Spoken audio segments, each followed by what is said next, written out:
Les réflexes sont allongés. Pour une personne normale, c'est à peu près une seconde, un réflexe pour vous et moi. Par contre, un senior, c'est plutôt, ça tire vers les 2 secondes, quoi. Il y a la vue qui est moins bonne. L'ouïe aussi qui est importante quand on est. Tous nos sens ils sont en éveil quand on est dans une voiture.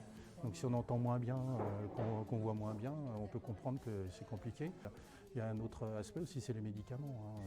La plupart des seniors prennent des médicaments et il peut y en avoir des médicaments qui vous empêchent d'avoir une bonne conduite tout simplement. On est moins vigilant, on peut s'endormir également. Voilà, c'est tout un ensemble qu'il faut qu'on essaye de faire comprendre aux seniors, parce que souvent ils disent oh non, vous avez des gens, ils ont 80 ans, ils disent moi je suis pas vieux, donc moi tout va bien.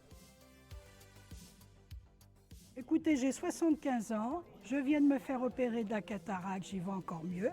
Je suppose que lorsqu'on a toutes ces facultés, je ne pense pas que ça devrait être obligatoire. Je veux dire par là, quelqu'un qui n'a jamais eu de problème, je ne vois pas l'intérêt de passer une visite, peut-être médicale, mais une visite pour la conduite. Bon, les mauvais conducteurs, c'est différent. Ça, c'est mon opinion, ça n'engage que moi.